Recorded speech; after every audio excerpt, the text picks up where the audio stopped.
Hey guys, this is Rick Kelly from Parkour Visions. I'm the head coach here, and I'm here today to talk about barefoot training and parkour.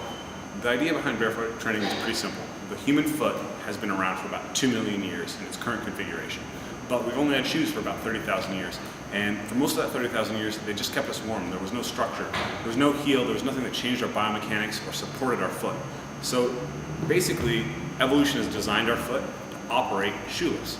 So when you put a heavy shoe on with a lot of structure, it's basically like putting a cast on your arm. And what happens when you're wearing something, wearing a cast on something, is it atrophies. So over time, if we're habitually in shoes, what you're going to see is that the connective tissues, the muscles, the bone, it's all going to atrophy. And at the same time, the sensitivity of the foot, the flexibility and the mobility are all going to be lost.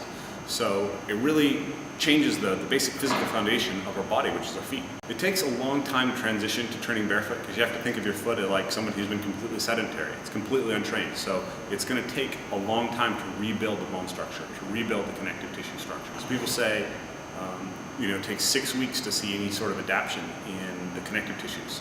So if you go out tomorrow and you're like, I'm going to train just like I train with shoes on, barefoot, you're going to break your feet. You have to think of this as something that's literally going to take years to completely transition towards having the strength to train as much as possible barefoot. To start the transition, what you want to do is you want to be barefoot as much of the time as possible. A lot of people wear shoes when they don't need to wear shoes. If you're walking around in your house, be barefoot. If you live or if you work at a place that is amenable to it, be barefoot or wear a shoe that's really minimalist while you're walking around at work. Once you get sort of comfortable with that, you can start incorporating barefoot training into your warm-up, right? If you don't start your training by doing 14-foot wall passes and big drops. You start your training with calisthenics and raw light running, and all that stuff can be done barefoot. And you can start getting your foot to adapt to training through that warm-up period. Once you've gotten to the point where you can train barefoot in your warm-up, 6 to 9 weeks, once you become comfortable with that, for 6 to 9 weeks, then you can start incorporating barefoot training into the bigger movements that you do, vaults, drops, and wall passes and tic-tacs. And you can start looking for a minimalist shoe to be your primary training shoe. A shoe that has basically a nice wide toe box, a flat sole that's equal from front to back. That's going to be the type of shoe that you want. You have to think of shoes like tools, or they're performance enhancing equipment.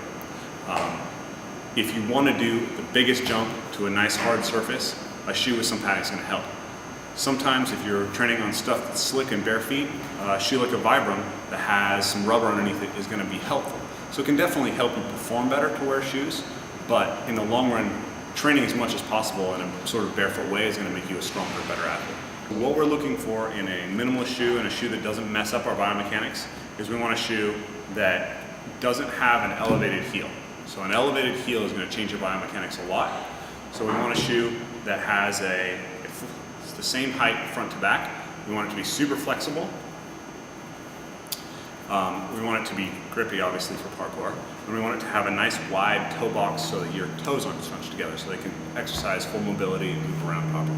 Yeah, one of the things we hear a lot from people is, the best guys are wearing these shoes and they're doing these huge drops and these things, and I want to be able to do that. Well, your body is capable of being stronger if it's built off of a barefoot foundation. And the fact that there are some people who have built themselves up on top of it just reflects the fact that most people train in bad shoes right now. So there's a much bigger talent pool of people who are training in KOs and K-Swisses than there are people who are training in minimalist shoes right now. If you want to take a huge drop, you're not going to feel it in your feet as much in a big fat shoe. But in the long run, you are going to feel it in your knees, and your body's going to break down. And a lot of those guys are in a lot of pain from that. Your foot, it has more mechanoreceptors, which are nerves that tell you what's going on, that tell you what's happening in your foot, than any other part of your body. It's designed to be a sensory unit that hits the ground and tells you what's going on. When you put a shoe on, it's like a blindfold that you're putting on your foot. And so when you take off shoes, you find that you have tremendously more sensitivity, and you can develop a lot better ability to really interpret what's going on with the ground. So you're less likely to sprain your ankle. You can land precisions better. You can do all sorts of things better by being barefoot.